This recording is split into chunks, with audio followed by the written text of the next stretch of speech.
Imagina un vasto imperio, brillando con la luz dorada del sol que se refleja en sus grandiosos monumentos y caminos pavimentados. Estamos en el apogeo del Imperio Romano, una época de esplendor y poder incomparables.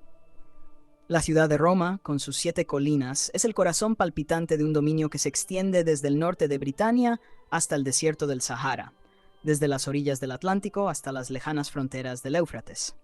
Por sus bien conservadas calzadas marchan las legiones romanas, disciplinadas e invencibles, símbolo de la fuerza militar que garantizó la expansión y la seguridad del imperio. Estas calzadas también conducen a mercaderes que transportan sedas de China, especias de la India y granos de Egipto, abasteciendo una economía próspera y diversificada. En Roma, el foro hierve de vida y actividad. Los senadores debaten políticas y leyes, mientras los ciudadanos comunes se reúnen para escuchar a los oradores y participar en las celebraciones. El Coliseo resuena con los gritos de la multitud que asiste a los espectáculos de gladiadores, mientras los acueductos traen agua fresca y limpia para abastecer a la creciente población. La Pax Romana, la paz romana, reina suprema. Durante más de 2 siglos, el imperio ha conocido una era de estabilidad y progreso. Las ciudades florecen, las culturas se entrelazan y el arte y la arquitectura alcanzan nuevos niveles de belleza y sofisticación. De Augusto a Trajano, emperadores visionarios y administradores hábiles conducen a Roma a nuevas alturas. En este escenario de magnificencia, Roma parece invencible, un faro de civilización y poder. Pero, como toda grandeza, la gloria de Roma contiene las semillas de su propia fragilidad. Bajo la superficie brillante, comienzan a emerger los primeros signos de desafíos que, con el tiempo, amenazarán con sacudir los cimientos de este magnífico imperio. Detrás del esplendor de Roma, comienzan a formarse las primeras sombras del declive. La vasta extensión del imperio, que antes era una fuente de riqueza y diversidad, ahora se convierte en una pesada carga para administrar y proteger. Las fronteras, antes seguras, son cada vez más difíciles de defender contra las amenazas externas y las incursiones bárbaras. La economía romana, antes vibrante, comienza a mostrar signos de desgaste. La inflación galopante erosiona el valor de la moneda, y la pesada carga tributaria asfixia a los ciudadanos y comerciantes. Las tierras agrícolas, explotadas al extremo, pierden su fertilidad y la producción de alimentos disminuye, llevando a la escasez y al hambre en algunas regiones. En las ciudades, la corrupción se extiende como una enfermedad. Funcionarios públicos y gobernadores locales, antes ejemplos de virtud cívica, ahora buscan enriquecerse a expensas del pueblo. El descontento crece y la confianza en las instituciones comienza a desintegrarse. La desigualdad social se hace más pronunciada. Mientras los ricos disfrutan de lujos y excesos, la vida de los pobres se vuelve cada vez más difícil. Los trabajadores rurales y urbanos enfrentan condiciones precarias y las revueltas y protestas empiezan a surgir, aunque son rápidamente reprimidas por el poder militar. Al mismo tiempo, la fe en el sistema político disminuye. Los ciudadanos, antes orgullosos de su papel en el gran experimento romano, comienzan a cuestionar la eficacia y la justicia del gobierno. La burocracia hinchada e ineficaz no logra responder a los crecientes desafíos, y la administración del vasto imperio se vuelve cada vez más compleja y desorganizada. Y así, en el corazón del imperio, empiezan a surgir las grietas. Las bases que sustentaron la grandeza de Roma comienzan a debilitarse, preparando el escenario para crisis más profundas que están por venir. La crisis política se agrava. El trono del emperador, que antes era símbolo de estabilidad, se convierte en objetivo de disputas incesantes y sangrientas. Los emperadores ascienden al poder solo para ser rápidamente derrocados o asesinados. La rápida y violenta sucesión de líderes débiles y corruptos sumerge al imperio en un estado de constante inestabilidad. Los emperadores, preocupados por mantener su propio poder, descuidan las cuestiones fundamentales del gobierno. Las leyes se vuelven arbitrarias, aplicadas según la conveniencia de los poderosos. La corrupción se infiltra en los más altos escalones del poder y la confianza del pueblo en el gobierno se erosiona aún más. Además, surgen divisiones internas entre facciones militares y políticas, cada una buscando controlar el trono. Generales ambiciosos frecuentemente utilizan sus legiones para promover sus propios intereses, provocando conflictos civiles que drenan los recursos y las energías del imperio. Las legiones, que antes defendían las fronteras del imperio, ahora son frecuentemente usadas en luchas internas por el poder. En medio de esta turbulencia, el Senado, que antes era un pilar de la autoridad y la tradición romana, pierde su influencia. Los senadores son frecuentemente manipulados o ignorados por los emperadores, y sus decisiones tienen poco impacto real. La voz del pueblo, representada por el Senado, es cada vez más silenciada. La administración central del imperio comienza a desmoronarse. Las provincias, distantes del control directo de Roma, empiezan a actuar de manera más independiente. Gobernadores locales, percibiendo la debilidad del poder central, comienzan a usurpar más autoridad, gobernando sus territorios como si fueran pequeños reinos. Esta fragmentación interna debilita aún más la unidad del imperio. En medio de este caos, las fronteras del imperio se vuelven cada vez más vulnerables.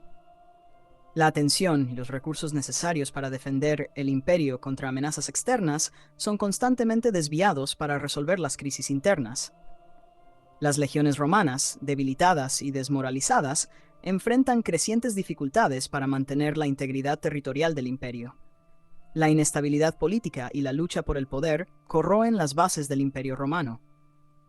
Lo que antes era una entidad robusta y cohesionada, comienza a desintegrarse bajo el peso de sus propias disputas internas, preparando el terreno para desafíos aún más graves que están por venir. Las fronteras, ya debilitadas por la desatención y la corrupción, comienzan a ser puestas a prueba por las incursiones bárbaras. Pueblos que antes eran mantenidos a raya por las poderosas legiones romanas, ahora se convierten en una amenaza constante. Godos, vándalos, alamanes, francos y hunos, entre otros, empiezan a atacar e invadir las provincias romanas. Los godos, presionados por los hunos, cruzan el Danubio en masa en el 376 de Potoseus, buscando refugio dentro de las fronteras del imperio. Inicialmente aceptados por los romanos, son tratados con desprecio y explotados, lo que los lleva a rebelarse. En el 378 d.C., los visigodos infligen una derrota devastadora al ejército romano en la batalla de Adrianópolis, matando al emperador Valente y exponiendo la vulnerabilidad de Roma. Este evento marca el inicio de una serie de invasiones y saqueos que desestabilizan aún más el imperio. Los vándalos cruzan el Rin congelado en el invierno del 406 d.C., extendiéndose por la Galia y, eventualmente, cruzando al norte de África, donde establecen un reino poderoso. Desde allí lanzan ataques devastadores al Mediterráneo, incluido el saqueo de Roma en el 455 d.C. Mientras tanto, los hunos, liderados por el temido Atila, atraviesan Europa devastando todo a su paso. La presión que ejercen sobre otras tribus empuja aún más bárbaros dentro de las fronteras romanas, exacerbando la crisis. En el 451 d.C., Atila es finalmente detenido en la batalla de los Campos Cataláunicos, pero la amenaza una deja un rastro de destrucción y caos. Estas invasiones no solo devastan las tierras romanas, sino que también revelan la creciente incapacidad del imperio para defender sus propios territorios. Las legiones, otrora temidas e invencibles, ahora luchan para contener a los invasores, enfrentando derrotas humillantes y perdiendo territorios vitales.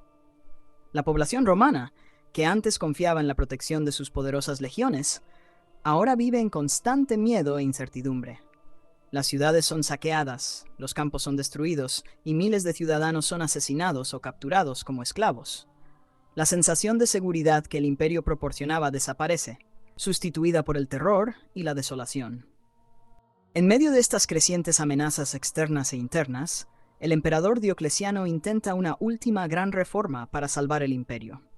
En el año 285 d.C., toma la decisión histórica de dividir el imperio en dos partes, el Imperio Romano de Occidente y el Imperio Romano de Oriente. Cada parte sería gobernada por un emperador y un coemperador, en un intento de hacer la administración más eficaz y la defensa de las fronteras más eficiente. La división, conocida como tetrarquía, inicialmente parece una solución prometedora.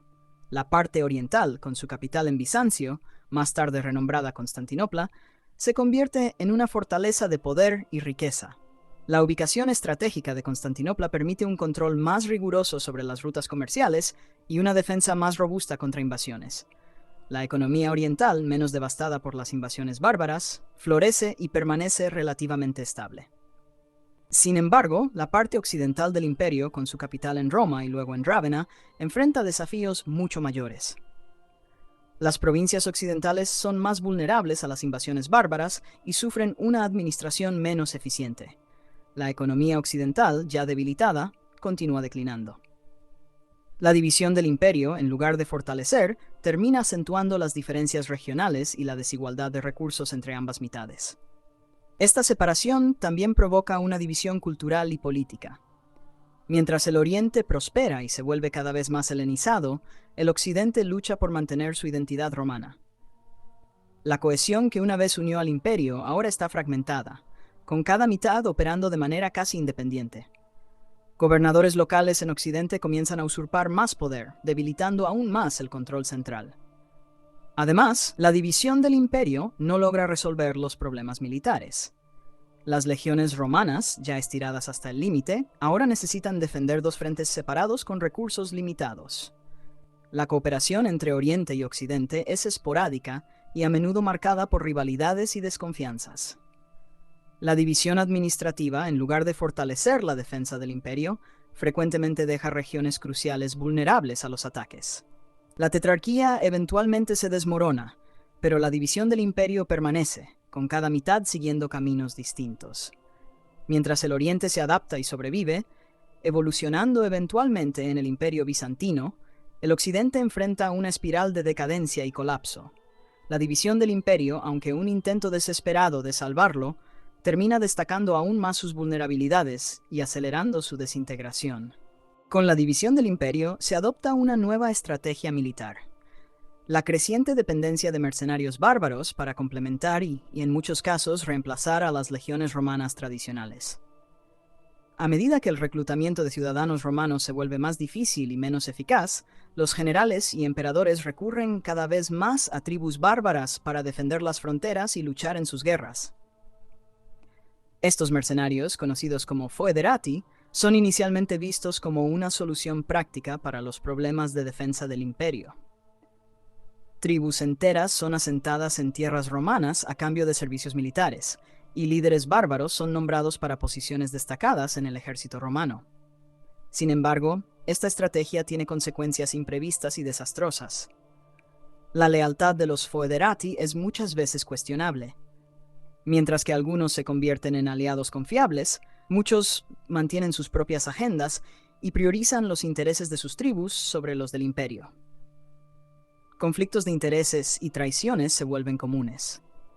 La identidad militar romana, que otrora fuera una fuerza unificadora y símbolo de disciplina, se va erosionando gradualmente por la creciente influencia bárbara.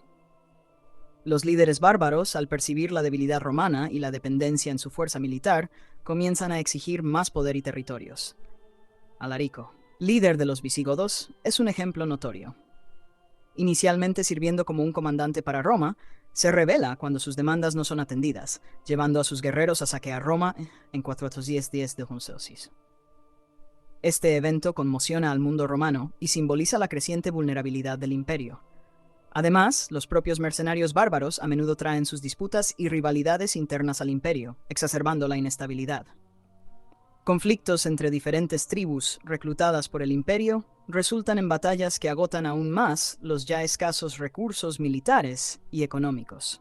Con el tiempo, los ejércitos romanos se convierten en una mezcla heterogénea de culturas y lealtades, menos eficaces en la defensa del imperio contra las amenazas externas. Esta pérdida de identidad militar y la dependencia de fuerzas externas para la defensa del imperio aceleran la desintegración de la cohesión interna de Roma. Lo que una vez fue una fuerza unida y temible, ahora se fragmenta, incapaz de proteger el imperio de sus múltiples crisis. La confianza del pueblo en las capacidades de su ejército disminuye, y el espíritu de Roma, como una potencia invencible, comienza a desvanecerse, preparando el terreno para la caída final. Los signos de decadencia se vuelven cada vez más claros e inevitables. En el 466 ocurre el golpe final al Imperio Romano de Occidente.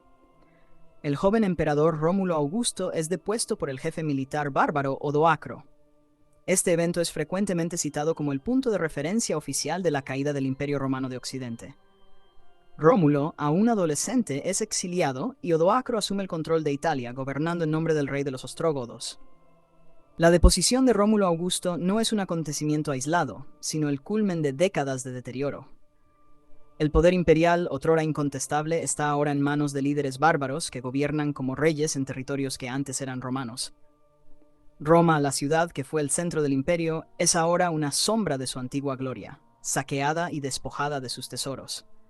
Los territorios del imperio occidental están fragmentados.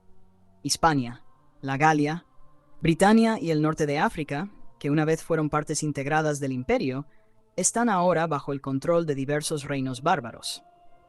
La cohesión y la unidad que sustentaron a Roma durante siglos han desaparecido. Cada reino establece sus propias leyes y tradiciones, muchas veces manteniendo solo un barniz superficial de prácticas romanas. El Oriente, con su capital en Constantinopla, observa los eventos en Occidente con una mezcla de preocupación y distancia. Aunque los emperadores orientales aún reivindican autoridad sobre Occidente, en la práctica están enfocados en defender sus propias fronteras y mantener la estabilidad interna. La vida cotidiana para muchos romanos en Occidente cambia drásticamente. Las infraestructuras decaen, las carreteras son menos seguras y las ciudades, sin la protección y el sustento del gobierno central, se encogen o son abandonadas. La economía, ya debilitada, colapsa en muchas áreas, y la agricultura retorna a métodos más primitivos. Los invasores bárbaros, aunque inicialmente vistos como destructores, comienzan a asentarse y adaptarse a las regiones que han conquistado. Mezclan sus culturas con las de los romanos, creando nuevas identidades y sistemas políticos. El legado de Roma, aunque diluido, continúa influyendo en estos nuevos reinos en términos de leyes, administración e incluso en la religión, con muchos bárbaros convirtiéndose al cristianismo. El saqueo de Roma por Alarico en el 410 d.C. fue un preludio para este colapso final. El saqueo de 455 VI por los vándalos y la subsecuente toma de poder por Odoacro son los actos finales de una tragedia que se desarrolló a lo largo de siglos. La caída de Roma no es solo el fin de un imperio, sino el fin de una era. La transición a la Edad Media está en pleno desarrollo, y el mundo occidental nunca volverá a ser el mismo. A pesar de la desintegración del Imperio Romano de Occidente, el legado de Roma perdura. La caída del imperio no extingue la influencia romana. Por el contrario, sus contribuciones continúan moldeando el mundo de maneras profundas y duraderas. Las ciudades que sobrevivieron al caos y la destrucción mantienen vestigios de la grandiosidad romana. Las ruinas de acueductos, caminos y anfiteatros son testigos silenciosos de una civilización que, a pesar de su caída, dejó marcas indelebles en la arquitectura y la ingeniería. Las técnicas de construcción romanas siguen siendo estudiadas y aplicadas, y muchos edificios romanos permanecen en uso, adaptados a las nuevas realidades. El latín, que fuera la lengua del imperio, evoluciona y da origen a las lenguas romances, como el italiano, el francés, el español, el portugués y el rumano. El latín también permanece como la lengua de la Iglesia católica, cuyo poder e influencia crecen en ausencia de una autoridad centralizada. La Iglesia católica se convierte en la guardiana de las tradiciones y conocimientos romanos, preservándolos y difundiéndolos a través de sus monasterios e instituciones. El derecho romano, con sus nociones de justicia, propiedad y ciudadanía, es codificado y estudiado por generaciones subsecuentes. Influye profundamente en el desarrollo del sistema legal en la Europa medieval y más allá.